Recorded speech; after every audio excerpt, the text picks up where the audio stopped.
কিয়ামতের ময়দানে এই মানুষগুলোর অবস্থা কি হবে এটা বলার আগে নবী বলতেছেন, এই মানুষগুলা হলো এমন মানুষ যাদের মাঝে ভালো মানুষরা মারা যাওয়ার পর তারা কি করত, ওই ভালো মানুষগুলাকে কবর দিত, কবরের উপর তারা সেজদার স্থান বানাইতো, অসব্বরু ফিহি তিলকা সুওয়ারা, ওই সেজদার স্থানের ভিতরে আল্লাহর ওলিদের মূর্তি বসায়া দিত।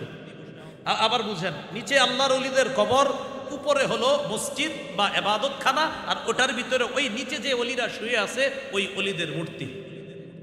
রাসূলুল্লাহ সাল্লাল্লাহু আলাইহি সাল্লাম বলেন, উলাইকা শিরারুল খালকি ইনদাল্লাহি ইয়াউমাল কিয়ামাহ, কিয়ামতের ময়দানে এরাই হলো সবচেয়ে নিকৃষ্ট জাতি হবে, সবচেয়ে নিকৃষ্ট জাতি হবে এরা। বলি নাউযুবিল্লাহ। মুসনাদে আহমদের একটি হাদিস শুনি, আব্দুল্লাহ ইবনে মাসউদ রাদিয়াল্লাহু তাআলা আনহুর বর্ণনা। قال رسول الله صلى الله عليه وسلم إن من شر الناس من تدركهم الساعة وهم أحياء والذين يتخذون القبور مساجدا। নবীজি সাল্লাল্লাহু আলাইহি ওয়াসাল্লাম বলেন, পৃথিবীর মধ্যে সবচেয়ে নিকৃষ্ট মানুষ হলো দুই জাতি। বলেন, নিকৃষ্ট মানুষ কয় জাতি? এক নম্বর, যারা জীবিত থাকতে কিয়ামত আসবে তারা সবচেয়ে নিকৃষ্ট, যারা বেঁচে আছে আর কিয়ামত আসবে তারা সবচেয়ে নিকৃষ্ট হবে। অর্থাৎ যারা দুনিয়াতে থাকবে আর যদি কিয়ামত তখন হয় তারা হবে সবচেয়ে নিকৃষ্ট। এই হলো এক। দুই, ওয়াল্লাযীনা ইয়াত্তাখিযুনাল কুবুরা মাসাজিদা, যারা কবরকে মসজিদ বানাবে তারা হবে সবচেয়ে নিকৃষ্ট। এই দুই জাতিকে নবী বললেন সবচেয়ে নিকৃষ্ট। এক নাম্বার, যারা দুনিয়াতে বেঁচে থাকতে তাদের উপর কিয়ামত হবে। দুই নাম্বার, যারা কবর সমূহকে সেজদার স্থান বানাবে। আল্লাহ আমাদের সকলকে, এক নম্বর হলো ওই ভয়ঙ্কর সবচেয়ে নিকৃষ্ট মানুষ যারা হবে তাদের থেকে আল্লাহ যেন আমাদেরকে হেফাজত করেন। দুই, যারা কবরকে মসজিদ বানায়, সেজদার স্থান বানায়, এই জাতীয় চিন্তা থেকেও আল্লাহ আমাদেরকে হেফাজত করেন। এবার আরেকটি হাদিস শুনি, সহিহ মুসলিমের বর্ণনা 1075 নম্বর হাদিস। এটা হলো আপনারা যারা মোবাইলে হাদিসের অ্যাপস চালান ওই অনুযায়ী, আর আমাদের মাদ্রাসার পাঠ্যপুস্তক অনুসারে 532 নম্বর হাদিস। এটা ইন্টারন্যাশনাল ভাবে পুরো ওয়ার্ল্ডে ফলো করা হয়। আর 1075 যেটা, এটা কিন্তু ওয়ার্ল্ডে ফলো করা হয় না, মনে রাখেন। এটা এরপরে বলে দিলাম, অনেকে আবার চিপা চুপাই গিয়ে মিলায়, হুজুরের কথা ঠিক আছে এই জন্য বললাম। তো সহিহ মুসলিমের ওই যে মোবাইল যেটা ওই অনুযায়ী 1075, আর মাদ্রাসার পাঠ্যপুস্তক যেটা ওয়ার্ল্ডে ফলো করা হয় এই অনুযায়ী 532 নম্বর হাদিস। এই হাদিসের বর্ণনাটা শোনার আগে একটু মনে রাখবেন, নবী এই হাদিসটা বলেছেন ইন্তেকালের 5 দিন আগে। ভাই, আমি এখন যে হাদিসটা শোনাবো এটা নবীর ইন্তেকালের কয়দিন আগে? হাদিসের বর্ণনাকারী জুনদুব রাদিয়াল্লাহু তাআলা তিনি বলেন, সামিআতুন নবিয়্য সাল্লাল্লাহু আলাইহি ওয়াসাল্লাম ইয়াকুলু আই ক্বাবলা আন ইয়ামুতা বিখামসিন, নবী ইন্তেকালের 5 দিন আগে আমি নবীকে বলতে শুনছি, ইন্নী আবরাউ ইলাল্লাহ আইয়াকুনা লি মিনকুম খলিল, হে আমার সাহাবীরা, তোমাদের মধ্য থেকে অন্তরঙ্গ কোনো বন্ধু বানানো থেকে আমি আল্লাহর কাছে মুক্ত। তোমাদের মধ্যে আমার কোনো খলিল নাই, আমার কোনো অন্তরঙ্গ বন্ধু নাই। তাহলে আমাদের নবীজির কোনো খলিল নাই, মানুষের মধ্যে কোনো অন্তরঙ্গ বন্ধু নাই। কেন নাই? নবীজি বলেন, ফাইন্নাল্লাহ তাআলা ক্বাদ ইত্তাখাযানি খলিলা কামা ইত্তাখাযা ইব্রাহিমা খলিলা। আল্লাহ তাআলা ইব্রাহিম নবীকে যেমন খলিল তথা অন্তরঙ্গ বন্ধু হিসাবে গ্রহণ করেছেন, আমাকেও ইব্রাহিম নবীর মতো আল্লাহ তার খলিল তথা অন্তরঙ্গ বন্ধু হিসাবে গ্রহণ করেছেন। তাহলে খলিল কয় নবী? 2 নবী। খলিল কয় নবী? 2 নবী। ইব্রাহিম নবী খলিলুল্লাহ, আর আমাদের নবী হাবিবুল্লাহ, খলিলুল্লাহ, রাসূলুল্লাহ। সুবহানাল্লাহ। নবীজি বলেন, লাউ কুনতু মুত্তাখিযান মিন উম্মতি খলিলা, আমার উম্মতের কাউকে যদি আমি অন্তরঙ্গ বন্ধু বানাইতাম, লাত্তাখাযতু আবা বকরিন খলিলা, তাহলে আবু বকরকে আমার অন্তরঙ্গ বন্ধু হিসাবে গ্রহণ করতাম। কিন্তু আমি কোনো অন্তরঙ্গ বন্ধু মানুষের থেকে গ্রহণ করি নাই, করলে আবু বকরকে করতাম। করি নাই কেন? কারণ আমি আল্লাহর খলিল। এটা বলার পর কি বলছে দেখেন, আলা ওয়া ইন্না মান কানা ক্বাবলাকুম ইত্তাখাযু কুবুর আমবিয়াইহিম ওয়া সালিহিহিম মাসাজিদা। শোনো, তোমাদের পূর্ববর্তী জাতি তারা তাদের নবী আর ওলিদের কবরকে সেজদার স্থান বানাইছে। আলা ফালা তাত্তাখিজুল কুবুর মাসাজিদা ইন্নী আনহাকুম আন যালিকা। সাবধান, তোমরা কিন্তু কবরকে সেজদার স্থান বানাও না।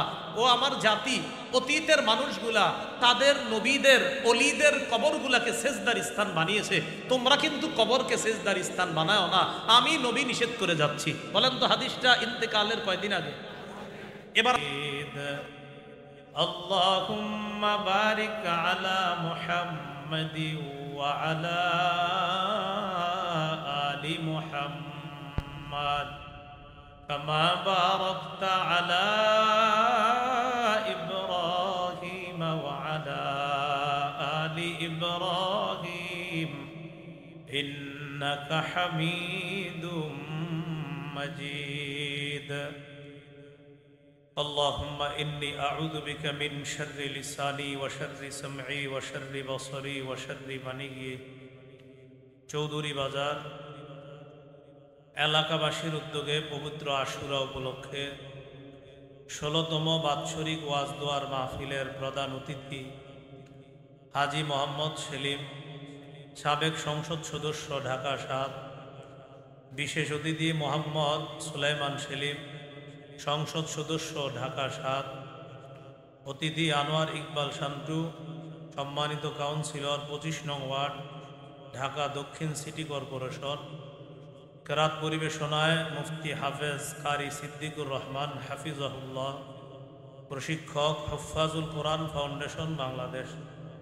আজকে মাহফিলের সভাপতি হাফেজ মাওলানা মুফতি আফজাল হুসাইন দামাত বরকাতুহুল আলিয়া, ভারপ্রাপ্ত খতিব চৌধুরী বাজার জামে মসজিদ, প্রতিষ্ঠাতা প্রিন্সিপাল জামিয়া মোনাওয়ারা ঢাকা। উপস্থাপনায় HM ফখরুল ইসলাম, পরিচালক তালিমুস সুন্নাহ মাদ্রাসা চৌধুরী বাজার ঢাকা। গুরুত্বপূর্ণ আলোচনা পেশ করার কথা ছিল হযরত মাওলানা মুফতি জুনায়েদ কাসিমি দামাত বরকাতুহুল আলিয়া। আমাদের আজকে ওই রাস্তাঘাটের বিভিন্ন এলাকায় একটু সমস্যা হওয়ার কারণে হজরত উপস্থিত হতে পারেননি। আলোচনা করেছেন হাফেজ মাওলানা মুফতি মোহাম্মদ ফখরুল ইসলাম হাবিবি, ইমাম খতিব আল হুসাইনিয়া জামে মসজিদ কামরাঙ্গীরচর। বিশেষ বক্তা হযরত মাওলানা মুফতি আবু বকর সিদ্দিক সানি ইমাম, চৌধুরী বাজার জামে মসজিদ লালবাগ ঢাকা। সার্বিক তত্ত্বাবধানে হাজী মোহাম্মদ আসলাম, এলাকাবাসীর পক্ষ থেকে। উপস্থিত হযরত উলামায়ে কেরাম, মুসলমান ভাইরা, আল্লাহ তাআলার দরবারে শুকরিয়া আদায় করছি, আল্লাহ আমাদেরকে এই মাহফিলে উপস্থিত হওয়ার তৌফিক দান করেছেন বলে আলহামদুলিল্লাহ। আশুরা, এটার দ্বারা উদ্দেশ্য হলো মুহররম মাসের 10 তারিখ, সপ্তাহের পর মাস, মাসের পর বছর, সেকেন্ড, মিনিট, ঘন্টা, দিন, সপ্তাহ, মাস, বছর, এইভাবে একের পর এক সময় চলে যায়। গত বছর মুহররম মাসের পর থেকে এই বছর মুহররম মাস পর্যন্ত অনেকে বেঁচে আছে, অনেকে বেঁচে নাই। মুহররম মাসে গত বছর যারা বেঁচে ছিলেন তাদের সবাই পৃথিবীতে এই বছর মুহররমে নাই। এবছর যারা আছে আগামী বছর কারা কারা থাকবে আর কারা থাকবে না এটা আল্লাহ তাআলা জানেন। প্রতিদিন মানুষ চিন্তা করা উচিত, আমি নিজেকে কোথায় বিক্রি করে দেই। সহিহ মুসলিমের হাদিস 422 নম্বর হাদিস, কিতাবুত তাহারাত, পবিত্রতা অধ্যায়, ইমাম মুসলিম রহমতুল্লাহি আলাইহি হাদিস আনছেন। রাসূলুল্লাহ সাল্লাল্লাহু আলাইহি সাল্লাম বলেন, কুল্লুন নাসি ইয়াগদু, সব মানুষ সকাল করে, ফাবাইউন নাফসা ফামুতিকুহা আও মুবিকুহা, প্রতিটা মানুষ সকালবেলা নিজেকে বিক্রি করে দেয়। ফামুতিকুহা, কেউ নিজেকে আমলের বিনিময়ে জাহান্নাম থেকে মুক্ত করে জান্নাতি হয়ে যায়। আও মুবিকুহা, কেউ আবার নিজেকে ধ্বংস করে দেয়। এজন্য প্রতিদিন উচিত আমার আপনার চিন্তা করা, আমাদের সময়গুলা কিভাবে আমরা কাজে লাগাই। প্রতিদিন সকালবেলা, সন্ধ্যায় এই দুই বেলা দুইটা দোয়া করা উচিত। সকালে দোয়াটা করলে সারা দিনের শুকরিয়া আদায় হয়, রাতে দোয়াটা করলে সারা রাত শুকরিয়া আদায় করার সওয়াব হয়ে যায়। আবু দাউদ এই কিতাবের 5073 নম্বর হাদিস, রাসূলুল্লাহ সাল্লাল্লাহু আলাইহি সাল্লাম বলেন, মান ক্বালা হিনা ইউসবিহু আল্লাহুম্মা মা আসবাহা বি মিন নি'মাহ ওয়া ফি রিওয়ায়া আও বি আহাদিন মিন খালকিকা ফামিনকা ওয়াহদাকা লা শারীকা লাক ফালাকাল হামদু ওয়া লাকাশ শুকরু। কেউ যদি সকালবেলা এই দোয়াটা করে, আল্লাহুম্মা মা আসবাহা বি মিন নি'মাহ, আল্লাহ আমার সকাল হয়েছে, যেই নিয়ামতের মাধ্যমে আমার সকাল হলো, ফামিনকা ওয়াহদাকা লা শারীকা লাক, আমি সকাল নামক এই নিয়ামত পেয়েছি, এটা আপনার অনুগ্রহ, শুধুই আপনার অনুগ্রহ, এতে কোনো শরীক নাই। ফালাকাল হামদু ওয়া লাকাশ শুকরু, সমস্ত প্রশংসা আপনার, সমস্ত শুকরিয়া আপনার। নবীজি সাল্লাল্লাহু আলাইহি সাল্লাম বলেন, ফাকাদ আদ্দা, ওই ব্যক্তি আদায় করলো শুক্র ইয়াউমিহি, সারা দিনের শুকরিয়া আদায় করলো। ওয়ামান ক্বালা হিনা ইউসি মিসলা যালিক, সন্ধ্যাবেলায় কেউ যদি এই দোয়াটা পড়ে, তখন শুধু একটা শব্দ পাল্টাইতে হবে। আগের দোয়াটা ঠিক রাইখা শুধু আসবাহার জায়গায় আমসা লাগাইতে হবে। আল্লাহুম্মা মা আমসা বি বিন নি'মাহ ওয়া ফি রিওয়ায়া আও বি আহাদিন মিন খালকিকা ফামিনকা ওয়াহদাকা লা শারীকা লাক ফালাকাল হামদু ওয়া লাকাশ শুকরু। আল্লাহ, রাত নামক এই নিয়ামত, আমি যে রাতে বেঁচে আছি, যত নিয়ামত ভোগ করতেছি সব আপনার পক্ষ থেকে, আপনার সাথে কোনো শরীক নাই, কোনো অংশীদার নাই, সমস্ত প্রশংসা আপনার, সমস্ত শুকরিয়া আপনার। ফাকাদ আদ্দা শুক্র লাইলাতিহি, সে সারা রাত শুকরিয়া আদায় করে নিল। এজন্য প্রতিদিন এই দোয়াটা পড়া। সূরা ফুরকানের 62 নম্বর আয়াতে আল্লাহ তাআলা বলেন, وهو الذي جعل الليل والنهار خلفة لمن أراد أن يذكر أو أراد شكورا। তিনি ওই সত্তা, যিনি রাত এবং দিনকে একটা আরেকটার অনুগামী করে দিয়েছেন। রাতের পরে দিন আসবে, দিনের পরে রাত আসবে। লিমান আরাদা আইয়াযাক্কার, এটা ওই ব্যক্তির জন্য যে উপদেশ গ্রহণ করতে চায়, আও আরাদা শুকুর, যে শুকরিয়া আদায় করতে চায়, তারা শুকরিয়া আদায় করতে পারবে, উপদেশ গ্রহণ করতে পারবে যখন দেখবে রাতের পরে দিন, দিনের পরে রাত। আল্লাহ আমাদের সকলের সকাল এবং সন্ধ্যা যেন আমরা আল্লাহর হুকুম মোতাবেক কাটাতে পারি, আল্লাহ তৌফিক দান করেন। সূরা তাওবার 36 নম্বর আয়াতে আল্লাহ তাআলা বলেন, ইন্না ইদ্দাতাশ শুহুরি ইনদাল্লাহি 12 শাহরা ফি কিতাবিল্লাহি ইয়াওমা খালাকাস সামাওয়াতি ওয়াল আরদা মিনহা আরবাআতুন হুরুম। আসমান জমিন আল্লাহ যেদিন সৃষ্টি করেছেন সেদিন থেকে আল্লাহর কাছে আল্লাহর বিধান মতে মাস সমূহের গণনা 12 মাস। এই আয়াত থেকে কি শিখলাম বলেন তো? আসমান জমিন সৃষ্টি থেকেই মাসের গণনা কয় মাসে বছর? 12 মাসে। মিনহা আরবাআতুন হুরুম, আল্লাহ বলেন এই 12 মাসের মধ্যে 4 মাস সম্মানিত। এখান থেকে আরেকটা জিনিস শিখলাম, বলেন তো আসমান জমিন সৃষ্টি থেকেই কয় মাস সম্মানিত? 4 মাস। কোন 4 মাস সম্মানিত এটা কোরআনে নাই, এই কথাটা হাদিসে আছে।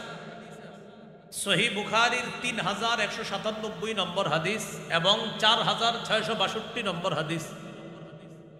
এই হাদিসের মধ্যে রাসূলুল্লাহ সাল্লাল্লাহু আলাইহি সাল্লাম বলেন, আস-সানাতু 12 শাহরা, বছর হয় 12 মাসে। মিনহা আরবাআতুন হুরুম, এই 12 মাসের মধ্যে 4 মাস সম্মানিত। সালাসুন মুতাওয়ালিয়াত, চারটি সম্মানিত মাসের মধ্যে তিনটি ধারাবাহিক, যুলকাদা ওয়া যুলহিজ্জা ওয়াল মুহররম। 1 নাম্বার জিলকদ, 2 নাম্বার জিলহজ, 3 নাম্বার মুহররম। দেখেন তো এই তিনটা মাস ধারাবাহিক না? জিলকদ, জিলহজ আর এলো মুহররম। 4 নাম্বার মাসটা হলো ওয়া রজব মুদর আল্লাতী বাইনা জুমাদা ওয়া শাবান। জুমাদাল উখরা এবং শাবান নামে 2টা মাস আছে। এই 2 মাসের মাঝের একটা মাস হলো রজব মাস। চতুর্থ সম্মানিত মাস হলো রজব মাস। বলেন তো আসমান জমিন সৃষ্টি থেকে কয় মাসে বছর হয়? এই 12 মাসের মধ্যে সম্মানিত মাস কয়টা? কোরআনে কি ওই 4 মাসের নাম বলা আছে? হাদিসে এই 4 মাসের নাম আছে, জিলকদ, জিলহজ, মুহররম, রজব।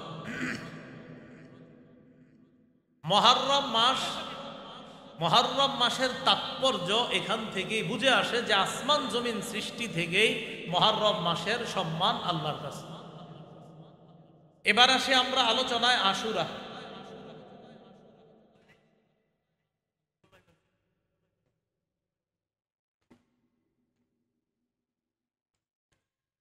আজকের মাহফিলের সম্মানিত বিশেষ অতিথি জনাব মোহাম্মদ সুলাইমান সেলিম, সংসদ সদস্য ঢাকা ৭, তিনি উপস্থিত হয়েছেন। আমরা তার জন্য দোয়া করব, তিনি যেন এলাকার জন্য ভালো ভালো কাজ করতে পারে, আল্লাহ তৌফিক দান করেন।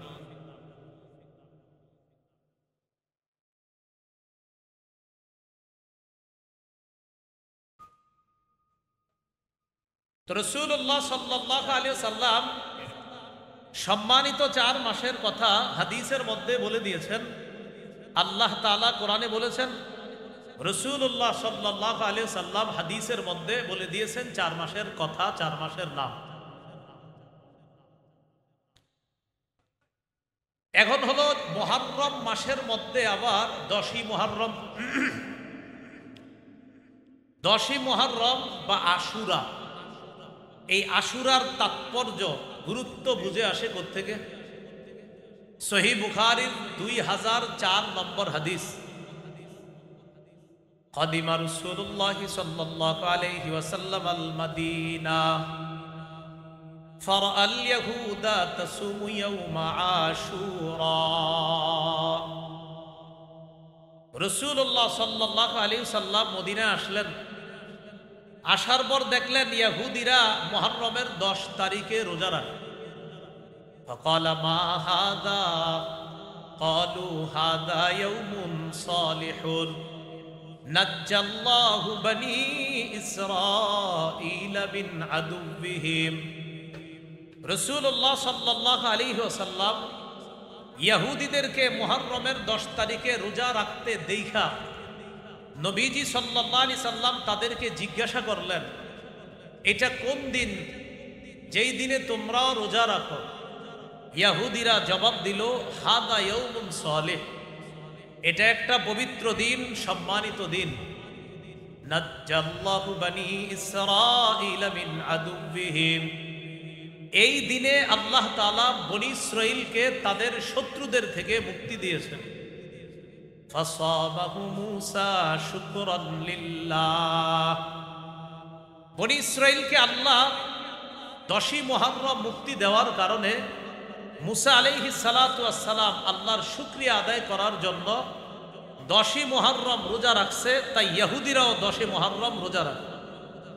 فقال رسول الله صلى الله عليه وسلم نحن أحق بموسى منكم فصام وأمر بصيامه।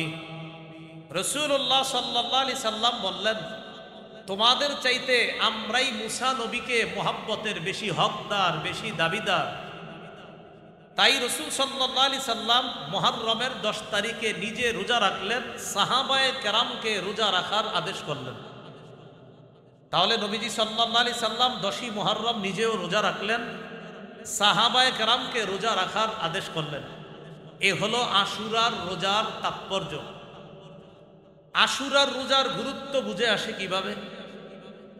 হাদিসের একটা কিতাব আছে নাসাই, এই কিতাবের 2416 নম্বর হাদিস, 2416 নম্বর হাদিস। এই হাদিসের মধ্যে আছে আরবাউন লাম ইয়াকুন ইয়াদাহুন্না নবী সাল্লাল্লাহু আলাইহি ওয়াসাল্লাম, চারটি আমল রাসূল সাল্লাল্লাহু আলাইহি সাল্লাম কখনো ছাড়তেন না। আমরা মুখস্থ করে নেই কয়টি আমল নবীজি কখনো ছাড়তেন না? চারটি। বলেন তো কয়টি আমল নবীজি কখনো ছাড়তেন না? চারটি। এক নম্বর সিয়ামা ইয়াউমা আশুরা। এক নম্বর সিয়ামা ইয়াউমি আশুরা, আশুরার দিনের রোজা। মুহররমের 10 তারিখের রোজা নবীজি ছাড়তেন না। মুহররমের 10 তারিখ আগামীকাল, ইনশাআল্লাহ সবাই রাখবো ইনশাআল্লাহ রোজা। তো নবীজি এই আমলটা ছাড়তেন না। 2 নম্বর ওয়াল আশার, জিলহজ মাসের প্রথম দশকের রোজা নবীজি ছাড়তেন না। 3 নম্বর ওয়াসালাসাতা আইয়ামিন মিন কুল্লি শাহরিন, প্রত্যেক মাসের 3টা রোজা 13, 14, 15 আইয়ামে বীজের এই 3টা রোজা নবীজি ছাড়তেন না।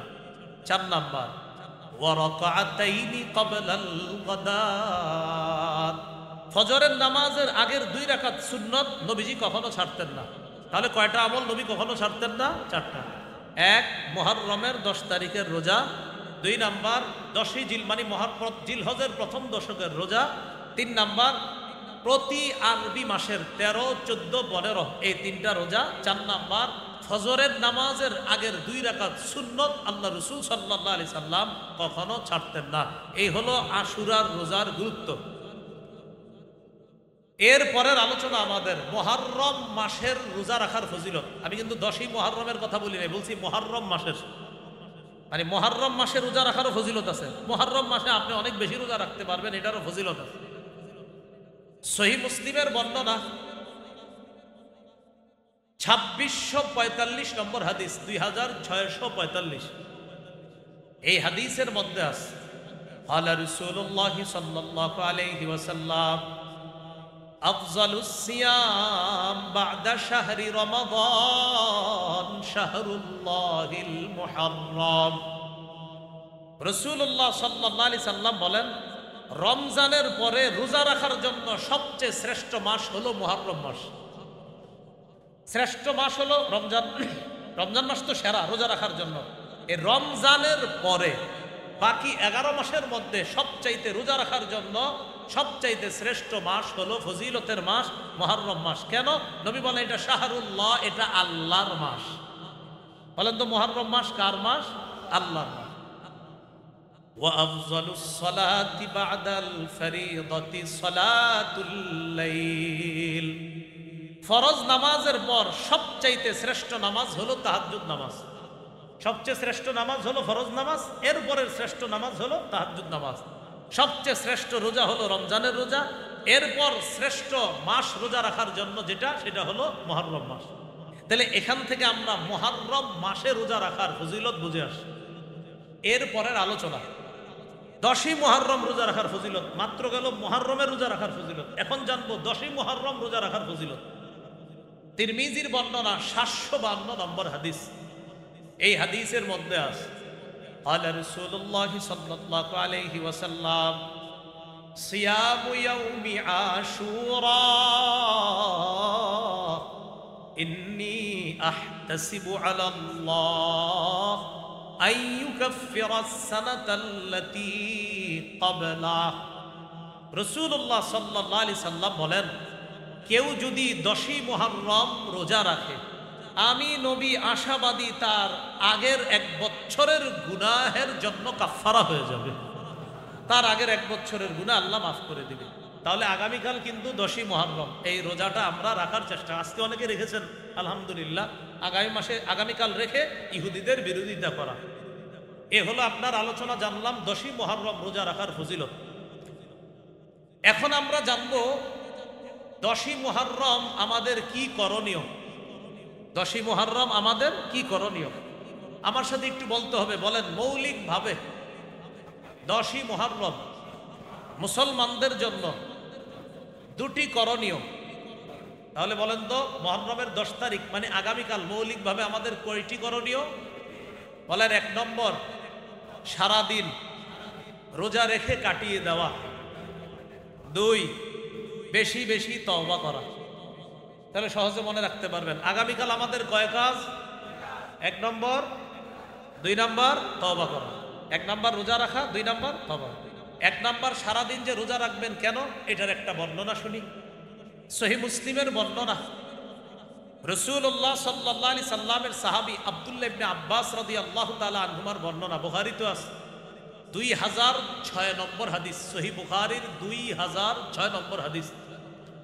এই হাদিসের মধ্যে আছে আব্দুল্লাহ ইবনে আব্বাস রাদিয়াল্লাহু তাআলা আনহুমা বলেন, মা রাআইতুন নাবিয়্য সাল্লাল্লাহু আলাইহি ওয়াসাল্লাম ইয়াতাহাররা সিয়ামা ইয়াউমিন ফাদ্দালাহু আলা গায়রিহি ইল্লা হাদাল ইয়াউম ইয়ানি ইয়াউমা আশুরা ওয়া হাদাশ শাহরা ইয়ানি শাহরা রমাদান।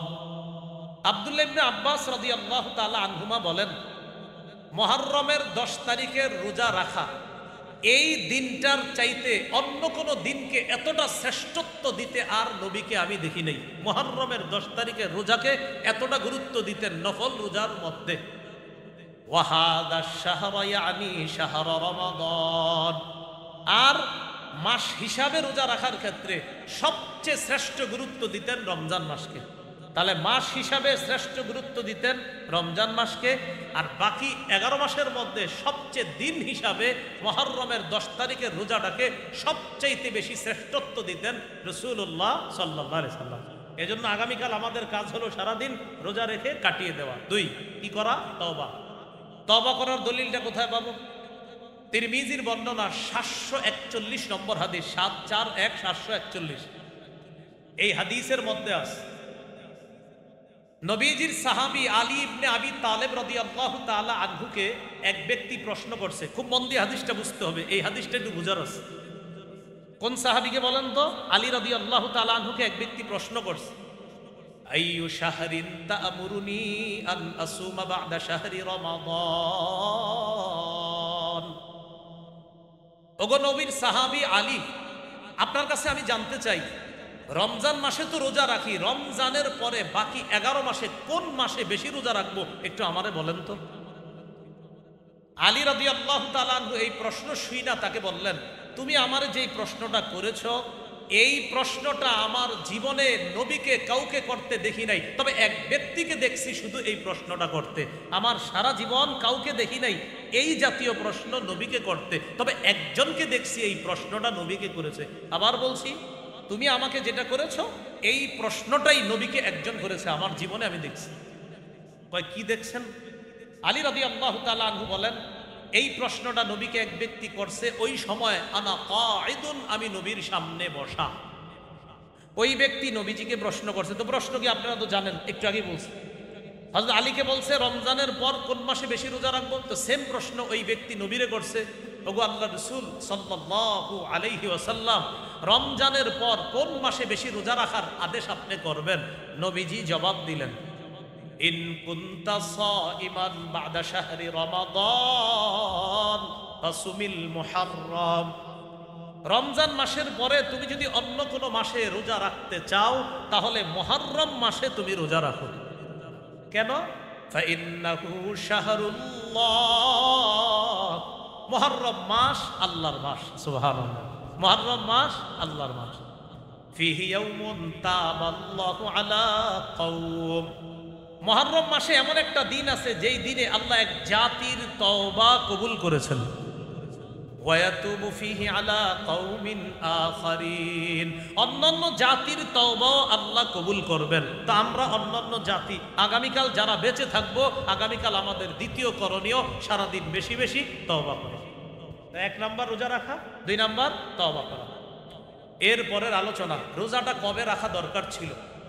তো যেহেতু আজকে 9 মুহররম হয়ে গেছে, আসলে বেশি গুরুত্ব ছিল 9 এবং 10 রাখা। বেশি গুরুত্ব ছিল কবে কবে রাখা ভাই? 9 এবং 10। এটা রাসূল সাল্লাল্লাহু আলাইহি সাল্লামের বিভিন্ন হাদিস থেকে বোঝা যায়। এই ব্যাপারে কয়েকটি হাদিস বলি আপনাদেরকে। 9 এবং 10 রাখার ব্যাপারে 3টি হাদিস বলি। 1 নম্বর তিরমিজির বর্ণনা 755 নম্বর হাদিস, 755 755। এই হাদিসের মধ্যে আসছে রাসূলুল্লাহ সাল্লাল্লাহু আলাইহি সাল্লামের সাহাবী আব্দুল্লাহ ইবনে আব্বাস রাদিয়াল্লাহু তাআলা আনহুমা, এই আব্দুল্লাহ ইবনে আব্বাস রাদিয়াল্লাহু তাআলা আনহুমার বর্ণনা তিনি বলেন, হিনা সামা রাসূলুল্লাহ সাল্লাল্লাহু আলাইহি ওয়াসাল্লাম ইয়াউমা আশুরা, নবী মুহররমের 10 তারিখে যেদিন রোজা রাখতেন, ওয়া আমারা বিসিয়ামিহি, সাহাবীদেরকে আদেশ করতেন রোজা রাখার, তারাও রাখতেন।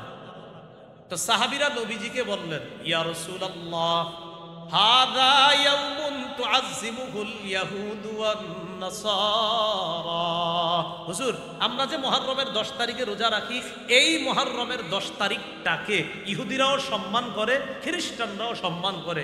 নবীজি বললেন, তাই নাকি? কয় জি। এবার নবীজি তাদেরকে বললেন, তাহলে এক কাজ করো, আমার কথা ভালোভাবে শোনো। ফাইদা কানাল আমুল মুকবিলু ইনশাআল্লাহ সুমনাল ইয়াউমাত তাসিআ, আগামী বছর যদি আমরা বেঁচে থাকি ইনশাআল্লাহ আমরা 9 মুহররম রোজা রাখবো, 10 মুহররম রোজা রাখবো। নবীজি কি বললেন? আগামী বছর যদি বেঁচে থাকি 9 মুহররম রোজা রাখবো, 10 মুহররম রোজা রাখবো।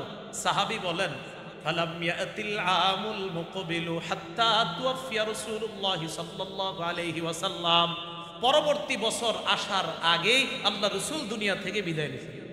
আরে নবীজি সাল্লাল্লাহু আলাইহি সাল্লাম পরবর্তী বছরটা আর পাননি। তবে হাদিস থেকে বোঝা যায় নবী গুরুত্ব দিতে চাইতেছে 9 এবং 10 মুহররম। এবার সহিহ মুসলিমের একটি হাদিস শুনি, 2556 নম্বর হাদিস, 2556, 2556, এই হাদিসের মধ্যে আছে রাসূলুল্লাহ সাল্লাল্লাহু আলাইহি ওয়াসাল্লাম বলেন, লাইন বাকিতু ইলা কাবিলিন লাসুমান্নাত তাসিআ, আমি যদি আগামী বছর বেঁচে থাকি তাহলে আমি 9 মুহররম রোজা রাখব। আমি যদি আগামী বছর বেঁচে থাকি তাহলে আমি 9 তারিখ, মুহররমের 9 তারিখেও আমি কি রাখবো? রোজা রাখবো। এই জাতীয় বর্ণনা 2557 নম্বর হাদিস, নবীজি সাল্লাল্লাহু আলাইহি সাল্লাম বুঝায় আগামী বছর বেঁচে থাকলে 9, 10 রোজা রাখবো। ইবনে আব্বাস রাদিয়াল্লাহু তাআলা আনহুমা হাদিসের শেষের দিকে বলেছেন, সুমুল ইয়াউমাত তাসিআ ওয়াল আশিরা, তোমরা 9 তারিখে রোজা রাখো, 10 তারিখে রোজা রাখো। এতটুকু আলোচনায় বুঝলাম 9 এবং 10 রোজা রাখার গুরুত্বটা অনেক বেশি। কারণ আজকে যারা রাখেন নাই তারা কি করবেন? আপনারা ইনশাল্লাহ কালকেও রাখবেন, পরশু রাখবেন, কালকে রাখবেন ইনশাল্লাহ, আর পরের দিন, মানে 10, 11। কারণ কথা হলো হুজুর এটার দলিল আছে নি? হ্যাঁ, এটারও দলিল আছে। 10, 11 হাদিসের কিতাব সহিহ ইবনে খুজাইমা, কি নাম কিতাবের নাম? সহিহ ইবনে খুজাইমা, 3 নম্বর খণ্ড, 506 নম্বর পৃষ্ঠা। এই হাদিসের মধ্যে আসছে রাসূলুল্লাহ সাল্লাল্লাহু আলাইহি সাল্লামের এই হাদিসে আছে, সুমু ইয়াউমা আশুরা, তোমরা মুহররমের 10 তারিখে রোজা রাখো। ওয়া খালিফু ফিহিল ইয়াহুদা, ইহুদিদের বিরোধিতা করো। সুমু ক্বাবলাহু ইয়াউমান আও বা'দাহু ইয়াউমা, তোমরা 9 তারিখে রোজা রাখো। ওয়া বা'দাহু ইয়াউমা, অথবা 11 তারিখে রোজা রাখো। তোমরা 9 তারিখে রাখো অথবা 11 তারিখে। তাহলে বলেন তো ইহুদিদের বিরোধিতাটা কিভাবে হবে? 9, 10 রাখা অথবা 10, 11 রাখা। তো আজকে যারা রাখছি আলহামদুলিল্লাহ কালকেরটা রেখে দিবেন, আর কালকে যারা রাখবো ইনশাল্লাহ, আজকে রাখতে পারি নাই তারা পরশু দিনও রাখবো ইনশাআল্লাহ, আল্লাহ তৌফিক দান করেন। এগুলো আপনার 9, 10 অথবা 10, 11 রোজা রাখা। পরের আলোচনা, মুহররমের 10 তারিখের রোজা রাখার হুকুম কি? এটা কি ফরজ, ওয়াজিব, সুন্নত নাকি এটা মুস্তাহাব? রাখলে সওয়াব আছে, না রাখলে গুনাহ নাই। আগামীকালকে রোজাটা রাখলে সওয়াব, আগের 1 বছরের গুনাহ মাফ, না রাখলে গুনাহ নাই। রাখলে অনেক সওয়াব, রাখার চেষ্টা করা, এটা যে মুস্তাহাব দলিল। সহিহ মুসলিমের বর্ণনা 2532 নম্বর হাদিস, 2532। এই হাদিসে আছে রাসূলুল্লাহ সাল্লাল্লাহু আলাইহি সাল্লামের উপর রমজানের রোজা ফরজ হওয়ার আগে, আন্না আহলাল জাহিলিয়াতি কানু ইয়াসুমুনা ইয়াউমা আশুরা, জাহিলি যুগের মানুষ মুহররমের 10 তারিখে রোজা রাখত। ওয়াসামাহু রাসূলুল্লাহ সাল্লাল্লাহু আলাইহি ওয়াসাল্লাম ওয়াল মুসলিমুনা, মুহররমের 10 তারিখে নবীজিও রোজা রাখতেন, মুসলমানরাও রোজা রাখতেন, জাহিলি যুগের মানুষরাও রোজা রাখতেন। ক্বাবলা আইয়ুফতারাদা রমাদান, রমজানের রোজা ফরজ হওয়ার আগে নবী গুরুত্ব দিয়ে রোজাটা রাখতেন, সাহাবীদেরকে রাখাইতেন। ফালাম্মা ফুরিদা রমাদান, যখন রমজানের রোজা ফরজ হলো নবী সাহাবীদেরকে বললেন, ফামান শাআ সামা ওয়া মান শাআ তারাকা। এখন থেকে কেউ চাইলে 10 তারিখে রোজা রাখতেও পারো, কেউ চাইলে এটা ছেড়ে দিতে পারো। রাখলে সওয়াব আছে, না রাখলে গুনাহ হবে না। এতদিন তো তোমাদেরকে গুরুত্ব দিয়ে রাখিয়েছি আমি নবী, আগের মতো নাই। কেন? এখন রমজানের রোজা ফরজ হয়ে গিয়েছে, তাই এখন মুহররমের 10 তারিখের রোজাটা এটা মুস্তাহাব। যদি রাখো সওয়াব আছে, না রাখলে কোনো গুনাহ হবে না। এই হলো মুহররমের 10 তারিখের রোজার হুকুম। পরের আলোচনা, মুহররমের 10 তারিখে বর্জনীয় কি? করণীয় জানছি দুইটা, সারাদিন রোজা রাখা আর তওবা করা। এবার বর্জনীয়, মৌলিকভাবে 7টি বিষয়ে বর্জন করা। একটু বলেন তো কয়টা? 7টা। আমি একবারে বলি, আপনারা খালি মন দিয়ে শুনেন। 1 নম্বর যে বিষয়টা বর্জন করা, সেটা হলো তাজিয়া মিছিল বের করা। এটা করা যাবে না। 2 নম্বর মরসিয়া পাঠ করা যাবে না। 3 নম্বর মাতম করা যাবে না। 4 নম্বর এই দিনকে কেন্দ্র করে কোনো পিপাসার্থকে এই নিয়তে পানি পান করানো যাবে না যে আজকে পানি পান করাইলে মনে হয় আলাদা ফজিলত আছে, এরকম নিয়তে পানি পান করানো যাবে না। আপনি আজকে খাওয়ান, আজকে সওয়াব আছে, ডেলি পানি পান করানোর সওয়াব আছে, ওই দিনকে নির্ধারণ করা যাবে না। 5 নম্বর এই দিনকে কেন্দ্র করে ইসালে সওয়াবের উদ্দেশ্যে কিছু বাঁকানো যাবে না, যে আজকে ইসালে সওয়াবের জন্য কিছু বাঁকানো। 6 নম্বর এই দিনে বাচ্চাদেরকে খালি পায়ে রাস্তায় পাঠানো যাবে না। 7 নম্বর ঢোল তবলা বাজানো যাবে না। মৌলিকভাবে 7টি কাজ বর্জনীয়। এই 7টি কাজ বর্জনীয় কিভাবে? এর মধ্যে বিশেষ করে মাতম করাটা নিষেধ কেন? কয়েকটি বর্ণনা মন দিয়ে শোনেন। সহিহ বুখারীর বর্ণনা 1298 নম্বর হাদিস। এই হাদিসের মধ্যে আছে, ক্বালা রাসূলুল্লাহ সাল্লাল্লাহু আলাইহি ওয়াসাল্লাম লাইসা মিন্না মান দারাবাল খুদুদা ওয়াশাক্কাল জুয়ুবা ওয়াদআ বিদআওয়াল জাহিলিয়া। রাসূলুল্লাহ সাল্লাল্লাহু আলাইহি সাল্লাম বলেন, তারা আমার উম্মতের অন্তর্ভুক্ত না যারা নিজেদের গাল থাপড়ায়, যারা নিজেরা তাদের শরীরের জামা কাপড়গুলা ছিঁড়ে ফেলে, যারা জাহিলি যুগের মানুষের মতো আওয়াজ করে মুখ দিয়ে মাতম করে, তারা আমার উম্মতের অন্তর্ভুক্ত না।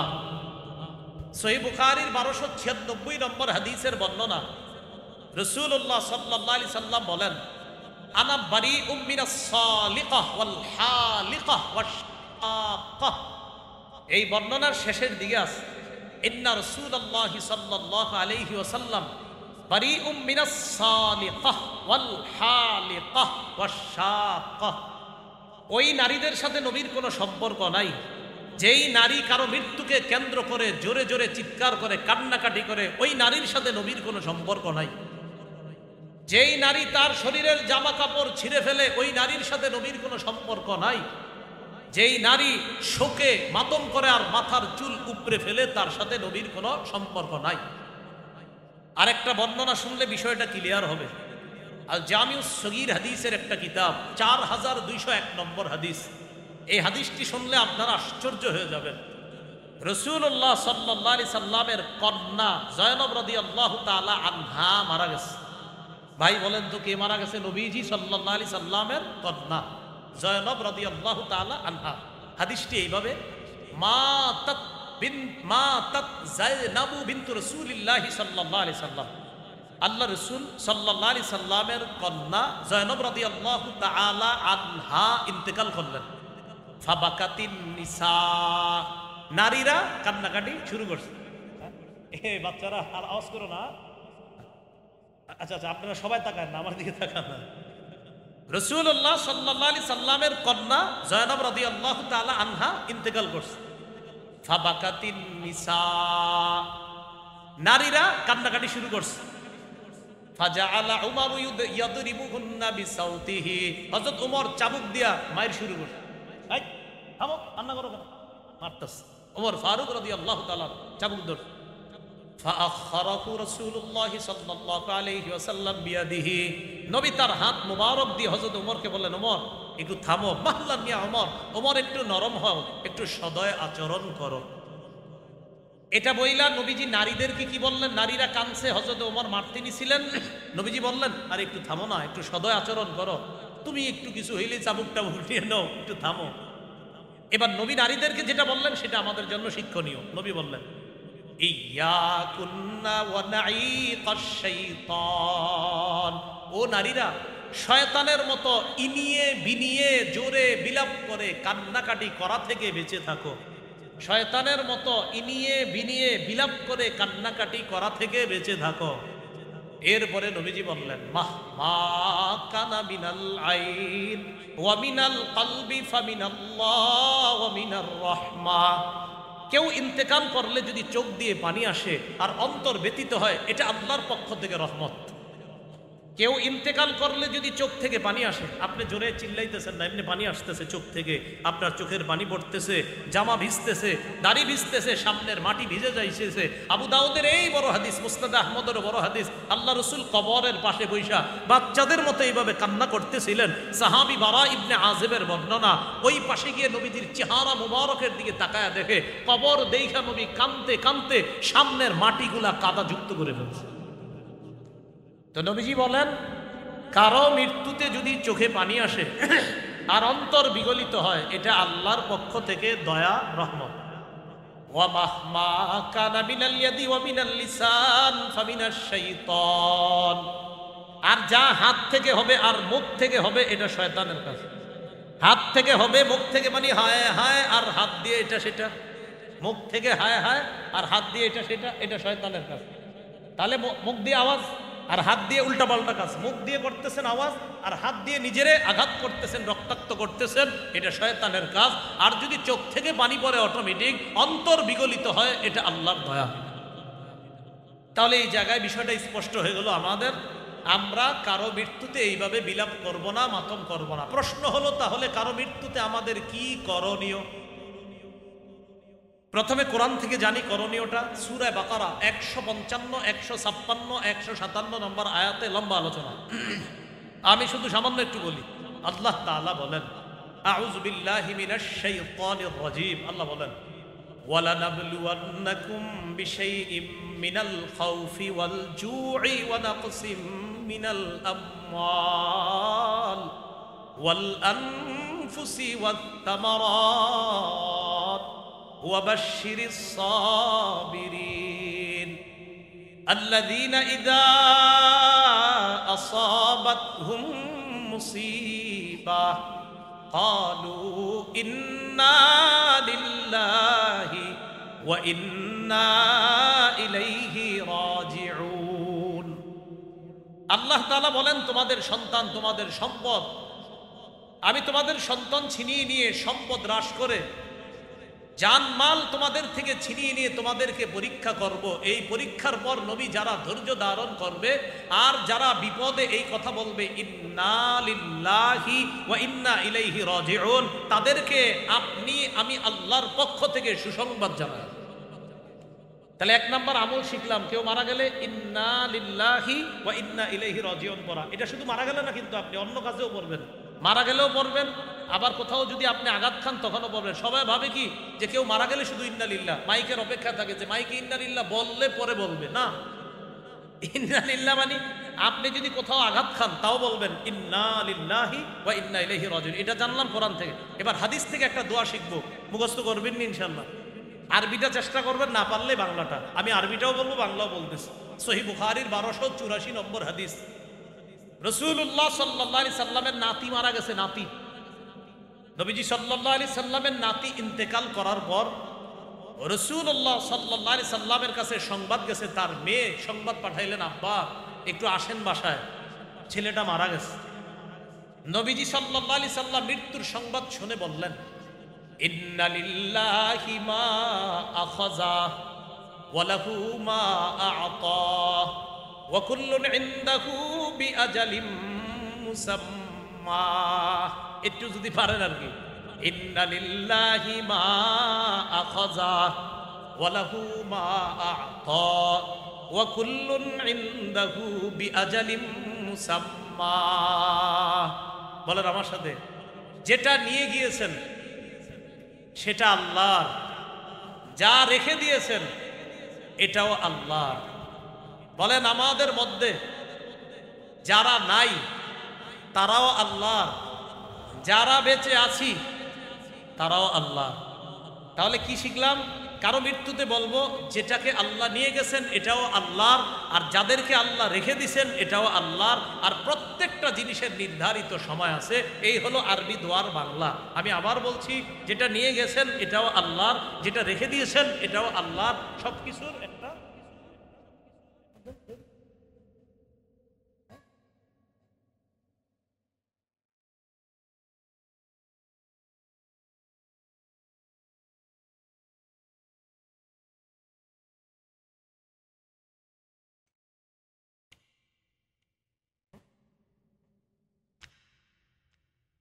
ঠিক আছে ইনশাআল্লাহ। তাহলে কোরআন থেকে জানলাম ইন্না লিল্লাহি ওয়া ইন্না ইলাইহি রাজিউন পড়া, আর হাদিস থেকে আমরা জানলাম ইন্না লিল্লাহি মা আখাযা ওয়া লাহু মা আ'তা ওয়া কুল্লুন ইনদাহু বিআজালিম মুসাম্মা, এই দোয়াটা পড়া। এই হলো আমাদের আশুরার দিনের আরেকটা কাজ, বর্জনীয় কাজ, যে 7টা বর্জনীয় কাজ, এগুলো আমরা করব না। আরেকটা ভয়ঙ্কর বর্জনীয় কাজ যেটা বলছি আমরা, ঢোল তবলা পিটানো। কি পিটানো? ঢোল তবলা বাজানো। প্রিয় এলাকাবাসী, চৌধুরী বাজারে এই মাহফিলের যারা উপস্থিত হয়েছেন, আপনাদের হাতে পায়ে ধরে বলি, যেটা বুঝেন না সেটা আলেমদের কাছে গিয়ে বারবার বুঝেন, যেটা বুঝেন না আলেমদের কাছে বারবার যান, যে হুজুর আমারে বুঝান। গত 10 বছর 20 বছর তো এইভাবে আমার সন্তানরা করছে, এখন কি করব? আলেমদের কাছে যান আপনি, আলেমরা আপনারে বলবে না, ধমক দিবে না, আপনারে বুঝাবে। যেটা আমার ভুল, সেই ভুলটা আপনি নিজে শুধরেন। রাসূলুল্লাহ সাল্লাল্লাহু আলাইহি সাল্লাম বলেন, আস-সিলসিলাতুস সহিহা হাদিসের কিতাব 427 নম্বর হাদিস, সাউতানে মালউনান, দুটি আওয়াজ অভিশপ্ত। বলেন সবাই, দুটি আওয়াজ। আবার দুটি আওয়াজ। 1 নম্বর, সাউতু মিজমারিন ইনদা নি'মা, আনন্দের সময় গান বাদ্য বাজানোর আওয়াজ অভিশপ্ত। আনন্দের সময় গান বাদ্য বাজানো অভিশপ্ত। জানতে চাই, বিয়ে কি আনন্দের বিষয় না দুঃখের? ওই সময় কি গান বাজনা হয়নি? তাহলে এই আওয়াজটা কিসের? অভিশপ্ত আওয়াজ। তাহলে বিয়ের সময় যে আওয়াজ হবে, গান বাদ্যের আওয়াজ, এটা কি আওয়াজ? এই দেখেন, এটা বলার পরে অনেকে বলবেন, হুজুর আপনি একটা কথা কইলেন। বললাম না, না বুঝলে আবার আসেন, আবার বুঝাই। এটা নবীজি বলছেন যে আনন্দের সময় গান বাদ্যের যে আওয়াজটা হবে, এটা অভিশপ্ত আওয়াজ। 2 নাম্বার, ওয়াসাউতু, একটা হলো সাউতু মিজবার, আরেকটা হলো সাউতু ওয়াইলিন ইনদা মুসিবাহ, বিপদের সময় ঢোল তবলার আওয়াজ, এটা অভিশপ্ত। কিসের সময় বলেন তো? আমি জানতে চাই, হুসাইন রাদিয়াল্লাহু তাআলা আনহুর শাহাদাত আমাদের জন্য কষ্টের কিনা? তাহলে এই কষ্টের সময় ঢোল তবলা বাজানো, নবীজি বলছেন এটা অভিশপ্ত আওয়াজ।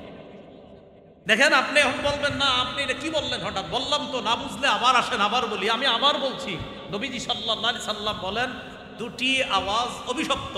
একটা হলো আনন্দ প্রকাশের সময় গান বাদ্যের আওয়াজ, অভিশপ্ত আওয়াজ। বিশ্বাস করেন, নবীজিরা বলছে অভিশপ্ত আওয়াজ। আর একটা আওয়াজ বিপদের সময় ঢোল তবলা বাজানোর যে আওয়াজটা, এই আওয়াজকে আমাদের হাবিব সাল্লাল্লাহু আলাইহি সাল্লাম বলছেন এটা অভিশপ্ত আওয়াজ। এই অভিশপ্ত কাজ থেকে আমরা বেঁচে থাকবো ইনশাআল্লাহ। এবার গুরুত্বপূর্ণ একটা কথা, মুহররম মাসকে কেন্দ্র করে বলেন ইনশাআল্লাহ, বলেন কখনোই বেদাত করব না। বিশেষ করে বলেন কবর কেন্দ্রিক কোন ধরনের বেদাতগিরি করব না। মুহররম মাসকে কেন্দ্র করে বেদাত করব না, বিশেষ করে কবর কেন্দ্রিক বেদাত করব না। আমাদের দেশে সাধারণত মুহররম, রজব, রবিউল আউয়াল মাস, এই 3টা মাসে বেশি করে বেদাত হয়। মুহররমে, আর হলো রজব মাসে, আর হলো রবিউল আউয়াল মাসকে কেন্দ্র করে অনেকগুলা বেদাত হয়।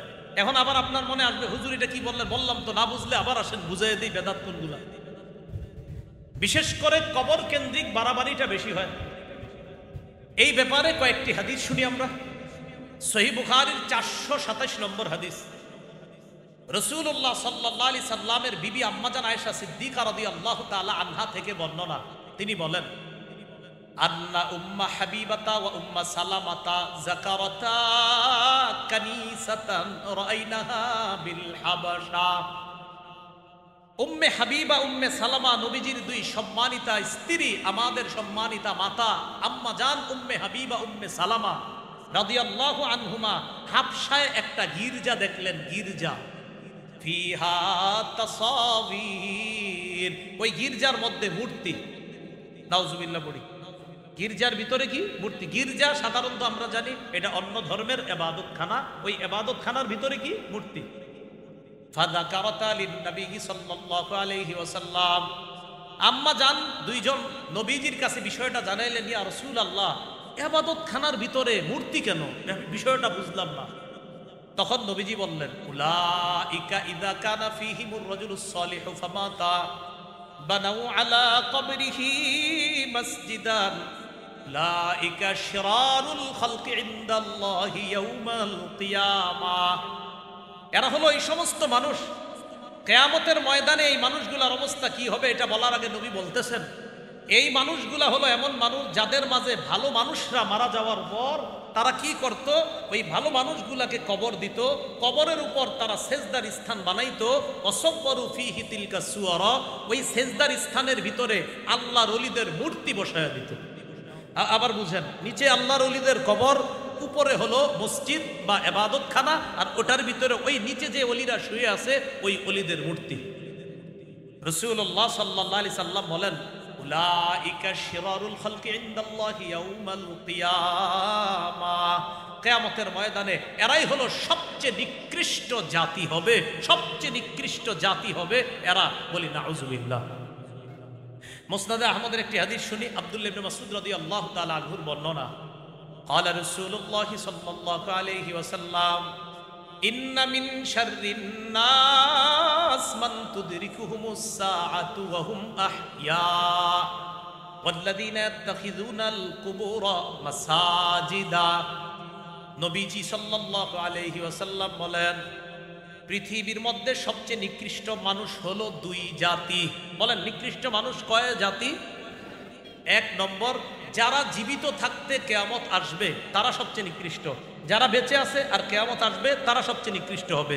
অর্থাৎ যারা দুনিয়াতে থাকবে আর যদি কিয়ামত তখন হয় তারা হবে সবচেয়ে নিকৃষ্ট। এই হলো এক। দুই, ওয়াল্লাযীনা ইয়াত্তাখিযুনাল কুবুরা মাসাজিদা, যারা কবরকে মসজিদ বানাবে তারা হবে সবচেয়ে নিকৃষ্ট।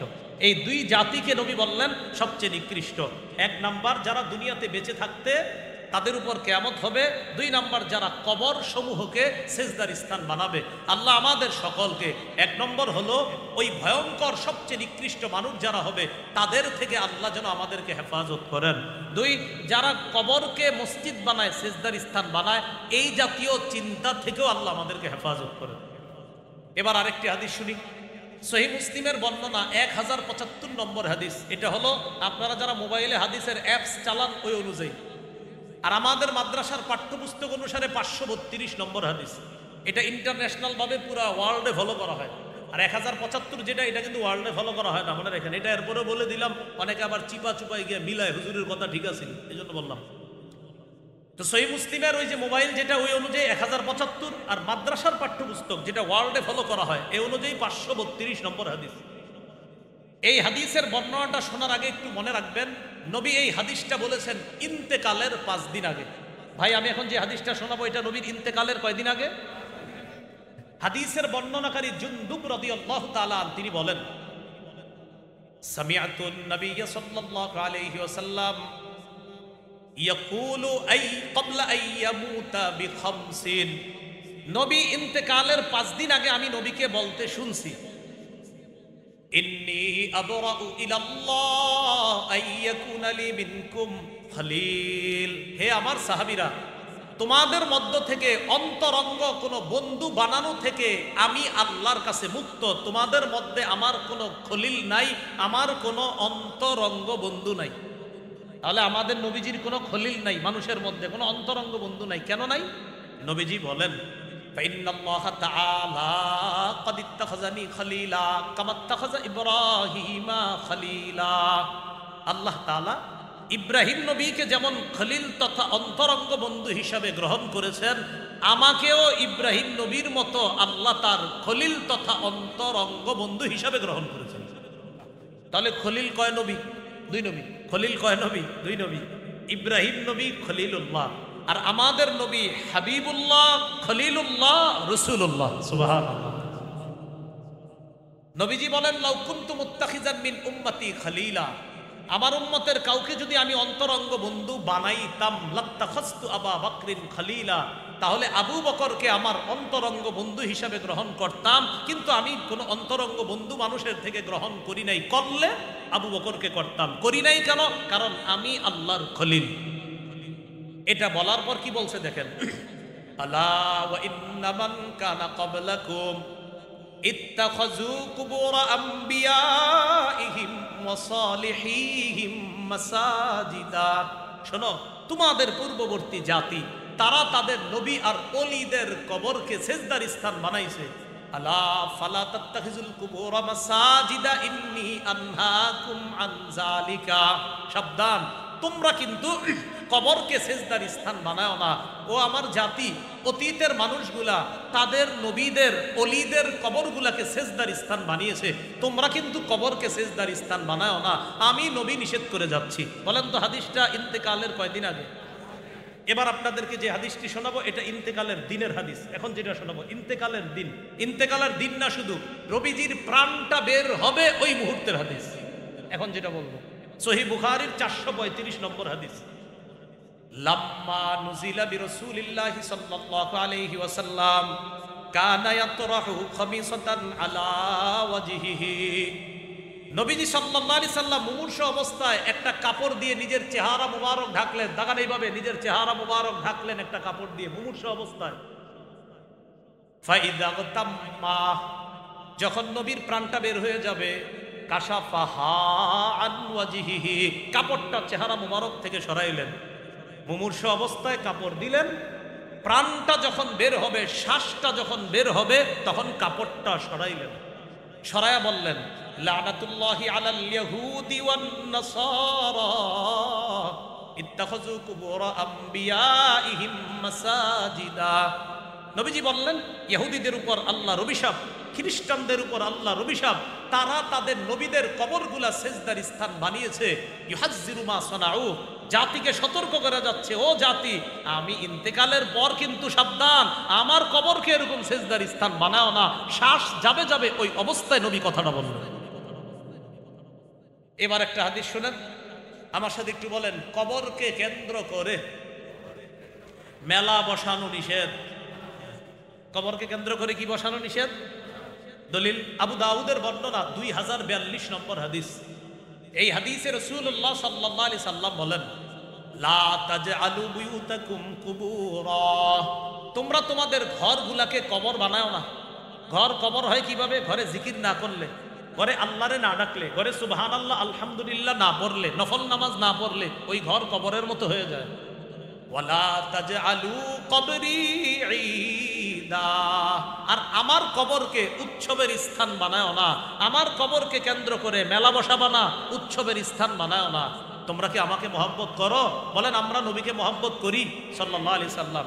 নবীজি বললেন, যদি মহব্বত করো তাহলে কি করবা? সল্লু আলাইয়া, আমার উপর বেশি বেশি দুরূদ পাঠ করবা। সুবহানাল্লাহ। তাহলে বলেন তো মহব্বত প্রকাশ করব কি কি পাঠ করে? দুরূদ। এখন কথা হলো, নবীর জন্য দুরূদ পাঠ করলে কি হয়? নবীজি বলেন, ফাইন্না সালাতাকুম তাবলুগুনি হাইসু কুনতুম, তোমরা যেখানেই থাকো, যেখান থেকে দুরূদ পড়ো, তোমাদের দুরূদ সাথে সাথে আমার কাছে পৌঁছে যায়। তাহলে কি শিখলাম প্রিয় ভাইয়ারা? মুহররম মাসকে কেন্দ্র করে এক কবর কেন্দ্রিক বাড়াবাড়ি করা যাবে না, কবর কেন্দ্রিক সেজদার স্থান করা যাবে না, কবর কেন্দ্রিক কোনো উৎসব বা মেলার আয়োজন করা যাবে না। কিন্তু হচ্ছে তো, আজকে তো রমরমা, কালকে আরো হবে। আল্লাহ হেফাজত করেন, আল্লাহ হেফাজত করেন। আমার মানসিকতা হলো এমন, আল্লাহ যেন আপনাদের সবার সাথে জান্নাতে দেখা করায় দেয়।